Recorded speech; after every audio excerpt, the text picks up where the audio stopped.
Mr. Fix-It with the Bed Shed Kilbeggan. Need a new bed or mattress? Our helpful and experienced team will be only too happy to guide you to the best choice for you. Find the Bed Shed on Facebook and Instagram.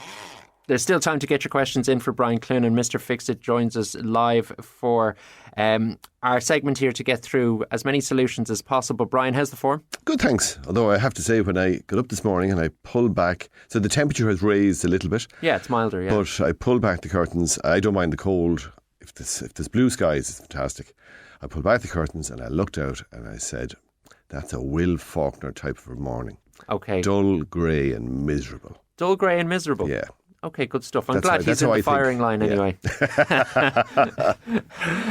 Mr. Dull, Grey and Miserable will be back tomorrow. That could be in your P45. Yeah, I look forward to catching up with him on that. This is a great message we got in. One I can relate to because I've been this teenager. That's a long time ago, David. Not that long ago, Brian. Yeah, okay. Further back. That's not as far back as since I was a teenager. This is it. Yeah, exactly that.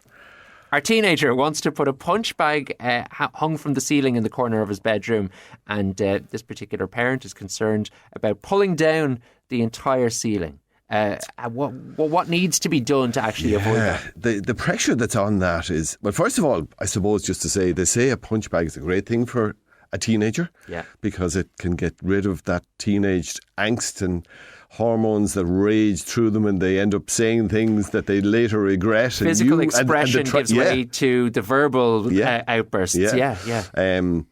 But it needs to be really well secured, because you have the weight of the bag and then effectively the weight of a human on top of that with the pressure. And sometimes, don't forget, teenagers will be teenagers. Some idiot will decide to jump on it and see if it supports their weight. That's so true, isn't it? Yeah. So you really need to secure it to the rafters overhead, honestly. So what I would say to you is drill a small hole where you're going to put it. So maybe drill like a 10 millimetre hole where you're going to put it, and get up and have a look where that hole is. And then put a piece of timber, heavy timber, like 50 mil, 2-inch timber, or 3-inch, 75 mil, right across from one rafter to the other. Okay. And screw really well, ideally between the two rafters, and then screw through from each rafter into that piece of timber, and then put an eye bolt, you'll get a long eye bolt in any agri shop, industrial factory, hardware shop, and fix that eye bolt right through the timber. So now it's secured really well to that heavy piece of timber, which is secured really well to the rafters. And because it's going to be under pressure. And that's really probably the best way to do it. Don't try and screw anything from the below that's only dependent on, well, it's obviously not on the plasterboard. You need to be securing that so well that it will take the weight of a very heavy human. It's a bit of a job, isn't it? The biggest job is up in the attic. You need to be up there and be happy that, and be careful if you're not used to being up there. Speaking as someone who, now, in fairness, as a young teenager, put his foot through the floor of the attic. And that started your loving relationship with DIY, was it? No. But put my foot right through, landed one leg right through the I had to be replastered and all that. So you be were careful in some trouble there. for that, I'd say. Yeah, I was. I wasn't supposed to be up there at all. Well, look, the boys will be boys. Yes. Okay. This next caller wants to run Christmas lights across the front of their house. They do it every year. They always fit them onto the gutter with clips, but they never look as if they're really in a straight line, and they nearly come off when the wind blows as well. So what is the best way to get that kind of nice aesthetic and have it nice and solid? We get this a lot, and really we always recommend the best way to do it by far. It sounds like work. It's not really. So there's a little thing, you're familiar with a cup hook, which is a hook that you screw into a piece of timber. Sure. And there's a thing called a screw eye, which is the very same as a cup hook, except it's closed, but it's much, much, much stronger. Now, they cost 20 cent or 15 cent or something like that. And the idea would be, if you want to do your traditional house shape from the ground the whole way around. So what you would do is, if you look at the cartoon character of the child drawing a picture of a house, it would be front door, window either side, maybe 3 windows up on top, and the roof line going up in an A. That's your traditional child's drawing of a house. Yeah. So if you want to do the entire front of the house, just context, what you would do is bottom left-hand corner, drill a hole that'll take a rod plug, move up to the top of the wall, drill a hole that'll take a wall plug, and so on, right up to the apex, right back down. So in that traditional house, cartoon house, you'd have one at the bottom, one at the top, one at the V at the top of the apex, one at the bottom of that V, and then back down to the ground. Okay. And then you just run like a clothesline, like a fishing line. You run a strong line and you pull that tight, and you can get a little thing for €3 or €4 that's a tensioner, and the tensioner gives tension. It makes that line really tight. And then you just cable tie your lights to the clothesline, to the fishing line, to the whatever you're using. But the beauty of that is now twofold. Number one, this listener says they do this every year and they come off and they don't look well. This will be the crispest, say that? Most crisp. It's the most crisp, clean line that you'll get because it's really tense. It's been tensioned with a little tensioner, which is very easy to use. And it means then now next year, all those screw eyes, you leave those screw eyes behind. No one will ever see them. If you want to take them out, they're tiny. Like they're the size of a 10-cent coin, and no one will ever see them. If you want to take them out and leave the rod plugs in, they definitely won't see it. But now you have a really crisp, strong. Like that'll. What was the big storm in last January? Eowyn. Yep. That will withstand Storm Eowyn without a problem whatsoever. Okay. It's remarkable, the strength. But it's also, for me, the job is done. It's actually much safer than trying to put on these little clips, which, as we say, have a tendency to fall off. So it's only, you're drilling one, on your cartoon house, you're drilling 1, 2, 3, 4, 5 holes. Maybe if it's a very long run, you might have to do another one in the middle. But that's all you're doing, because those things are incredibly strong. We mentioned earlier about hanging the punching bag. One of those would take the weight of a human in a concrete wall outside. One of those little clips. That's outrageous. Yeah. So like the strength is fantastic on them. Okay. Are you one for the garden decorations, Christmas, that type of thing? Oh yeah, absolutely. Yeah. Okay. Seems like a bit of a faff to me. Are you a bit of a Grinch? Other people say that. I don't think so. Aha. Yeah, well, it's usually other people that are right. It is, we don't see our own faults. No, nor do I have any. Now, that's a lie. Let's keep up with the festive theme for a moment. The in-laws, dun dun dun, are coming to stay with us this Christmas, and they have the first grandchild. Okay, that's cool. They want to paint the porch and front door. It's long overdue. It's the very first thing they're going to see when they land at the house. Always trying to keep up appearances when it comes to the in-laws. But it is possible to do that. They're asking, is it possible to do it during the winter? It's difficult. Is it? Yeah. Now, I have a friend now, he overuses it, but you know the old expression, you only have one chance to make a first impression. Uh-huh. And it is true. Like when you come to someone's front door, that is the first impression. Yeah. So there's two things paint doesn't like. And that's frost and rain. Oh, and there's a fair bit of that knocking around. Yeah. So now, having said that, I definitely would be using water-based paint rather than oil-based paint because it has a much quicker drying and curing time. So if you were to do the front door with the Super Deco, one of those quick-drying water-based paints, the paint is dry in an hour, but here's the thing, it does take about 4 hours to cure. So there's a difference between drying and curing completely.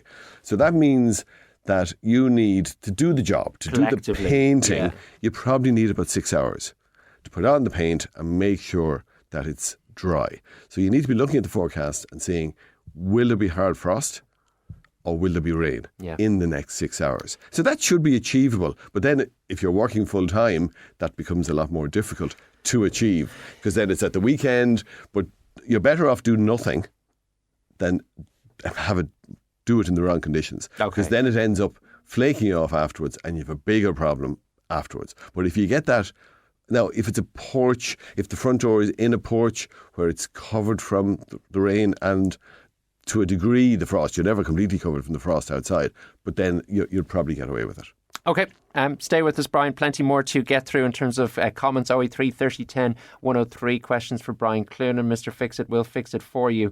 The time right now is 37 minutes past 10. Mr. Fix-It with a Bedshed Kilbeggan. Quality, choice and value you can't beat. With over 80 beds, headboards and mattresses to suit all budgets. Find the Bedshed on Facebook and Instagram.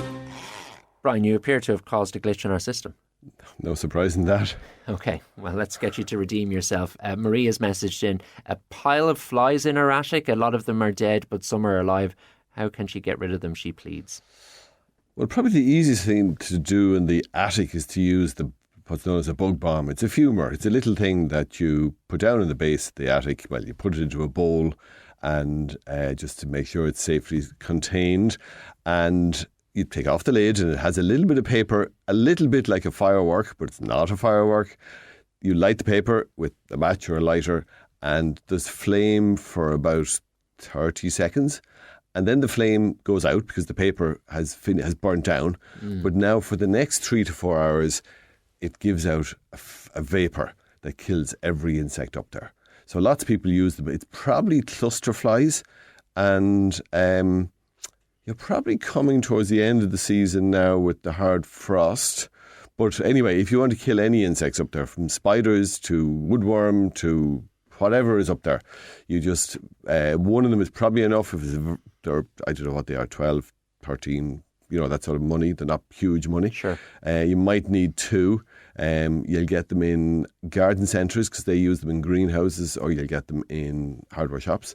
And just put it up there and light it. And don't do it on a very windy day because every attic is vented. So if it's really windy, some of it will blow out. But apart from that, you can do it in any conditions. And as I say, people use them in the house itself, people use them for spiders and bed bugs and fleas and any sort of insect that they have. But it just kills the insects that are there on the day. So on the day you let it off, every insect up there is dead. Hopefully that's helpful for you, Marie. We're getting some feedback on your advice this morning. Yes. So, Paul and Banagher. Good morning, gentlemen. Just a suggestion on the Christmas lights. Brian's probably familiar with cable tie saddles. Oh, yeah. Yeah. Actually, that's even better. Okay. Yeah, well, not quite as strong. So the only problem with the cable tie, I've used them and he's dead right and I often forget them. I have them and I often use them. I suggest them to people. The only thing is you don't leave them up. Because cable tie they're brilliant. They're a plastic clip. So if you had cables around the edge of the skirting board and you'd hammer in a little plastic clip. Oh yeah. It's not like that. It's a completely different design. But the principle is there's a hole in the middle. Now they are self-adhesive as well. But you can get self-adhesive ones, or the better ones are the ones you screw on. And instead of using the screw eye, you could use the cable tie saddle, which is brilliant and looks much neater. But the only thing is they get brittle with age. But it's not a big deal. He's quite right. Great idea. Take out the screw and take off the saddle and put on new ones next year. It'll take an extra 5 minutes work, but it will look even neater than the screw eyes. Great idea. Okay, good stuff. So a couple of options when it comes to Christmas and decorating outside the house. What about this one from Hilda in relation to the boxing, the punch bag? Not sure about putting it in the ceiling. What about an angle brace going into the 2 walls at 45 degrees? Yeah, great. It's a bit more obtrusive in the room, but huge strength from that. That's a great idea. Yeah. Okay, good stuff. Yeah. Go team. Now, it takes a lot more strength when it's coming from the wall, because the fact that it's coming out at an angle rather than downward, the strength is reduced. So you want to make sure that that's really well fixed and that the bracket itself is good and strong. But that's a great idea. Okay, let's pivot to one before we take another break. Getting a white cloud around glasses when she takes them out of the dishwasher, he or she, I beg your pardon. How can they remove it? So that's usually got to do with the tablets. So I would say change your tablet. But to get rid of it, you'll probably have to use a descaler. So what you'd normally do is get an all-purpose descaler and just either put it through the machine, which is always a good thing to do because you'll probably find that white cloud is on the inside of the machine itself, or else just get some of the all-purpose descaler and just dip the glasses in it for a minute and then put them in the machine and put them through a wash.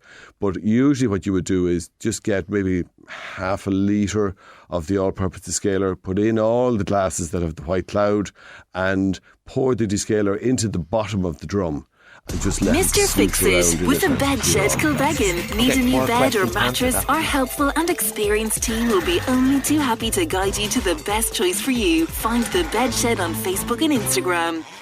Brian Cloonan is in studio with me. Brian, I've had a novel suggestion for the solution of flies in the attic. Well, John has said that he told the wife when they had flies in the attic, he caught 50 spiders and put them up there. That may be somewhat impractical. His question is, does she have grounds for divorce? John, I would say so. definitely. Yeah, absolutely. Okay, let's get through some more questions before we run out of time. A stale or damp smell in 2 of the kitchen units. They've washed them out, but it doesn't seem to be making any difference. Any suggestion on what to do with that one? So I suppose what's causing it is the first source question. is the So first is it built on an outside wall? In which case you could well have just a problem with damp, particularly if it's built on an outside north or east facing wall. So unfortunately, the bad news there would be really the best thing would be take down the unit and dry line the wall and put it back on. But failing that, 2 things that I would suggest. One is Milton is a great way of killing a mold of any sort, Sure. with a smell, and it's food safe.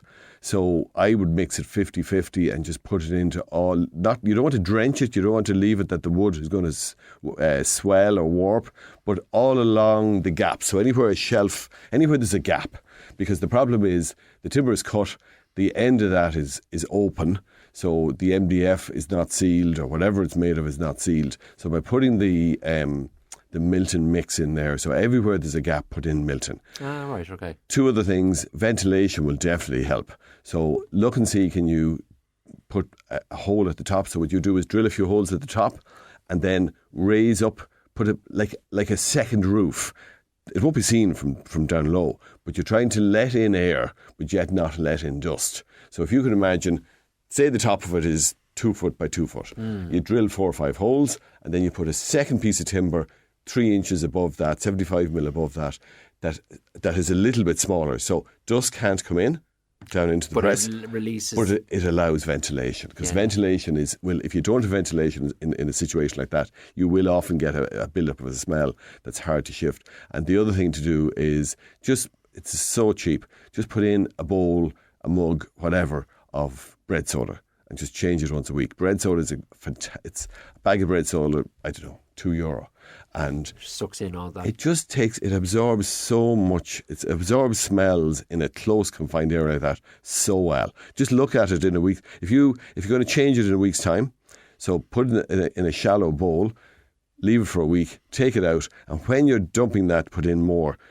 Spill it out in the worktop, and then put some of the new unused bread soda beside it, and look the way it has changed colour and has absorbed so much in the week. Pretty It's gross, scary. I'd say. Yeah. It's amazing. This one's a bit upsetting. Paddy in Kilbeggan has messaged in that on Halloween night, someone thought it'd be hilarious to spray his garage door with graffiti. He's tried scrubbing and power hosing it. Someone even said white vinegar, but he's not been brave enough to try that yet. What can he do? Is there a specific remover he should use?